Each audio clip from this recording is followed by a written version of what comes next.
Hey everyone, in today's video, I'm going to explain one of the most common reasons why visa applications to the United States get denied. So if you're interested in applying for a US visa, make sure to stick around.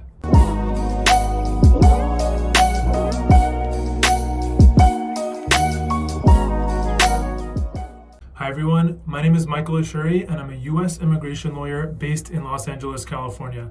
At my law firm, we work with clients from all 50 states and worldwide, and we regularly post videos to make sure that you're up to date with the latest immigration news and to provide you with helpful immigration tips. So if you haven't yet subscribed to our YouTube channel, make sure to hit that subscribe button. So as I mentioned in today's video, I'm going to go over one of the most common reasons why visa applications to the United States get denied. So let's get started. So for many non-immigrant visas to the US, such as for visitor visas, student visas, and even many work visas that are non-immigrant visas to the US, they have a requirement that the applicant for that visa has something called non-immigrant intent. What non-immigrant intent means is that the applicant for that visa intends to return to their home country.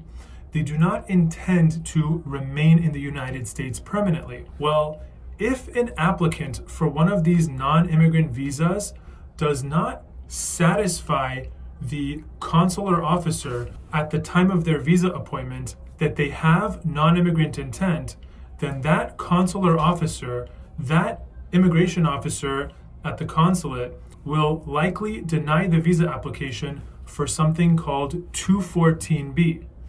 214B essentially means that the visa applicant did not sufficiently convince the immigration officer that they possess non-immigrant intent. It could be that the immigration officer is not convinced that the applicant will return to their home country, or potentially the immigration officer thinks that the applicant for the particular non-immigrant visa will be remaining in the United States or something along those lines. So that's a big picture overview of 214B. Again, it's a highly common reason for non-immigrant visa denials. So you might be wondering, how can I avoid a 214B denial? Well, the answer is that you want to show strong ties to your home country. So what are some examples of strong ties to your home country? One example is that you own property in your home country. For example, you own a home or you own an investment property. Another example is that if you have family in your home country, for example, if you have a spouse and children in your home country. Another example is if you have a business in your home country or you have a job in your home country. In each of these scenarios, with each of these examples, you're showing a link between yourself and your home country, where it would be unlikely for you to just leave whatever it is that you have going on in your home country and come to the United States permanently. All of those examples, a job, property, family, are things that tie you to your home country that make it less likely that you would give that up or leave that behind and move to the United States.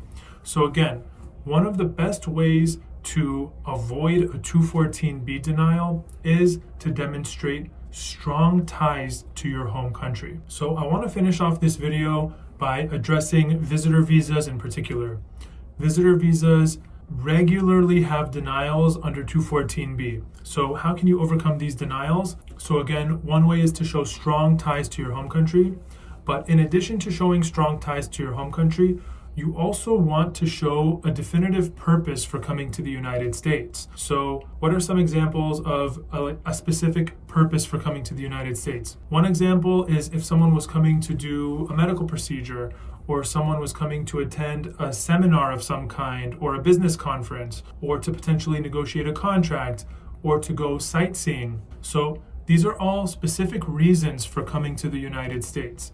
And the more that you can show the immigration officer that you have all these strong ties to your home country, and on top of that, you have a specific limited purpose for coming to the United States, something that's definite in duration or that's limited in duration. These two can work together to really create a strong impression before the consular officer that you're not planning on coming to the United States to remain here permanently. You're coming for a specific reason, and you certainly are going to return to your home country because of all those strong ties that you have there. So again, in this video, we talked about one of the most common reasons for non-immigrant visa denials, 214B, and we talked about some ways that you can help strengthen your case to avoid denials under 214B. I hope you found this video extremely helpful. As always, thank you so much for watching. If you know anybody that could benefit from this information, please make sure to share this video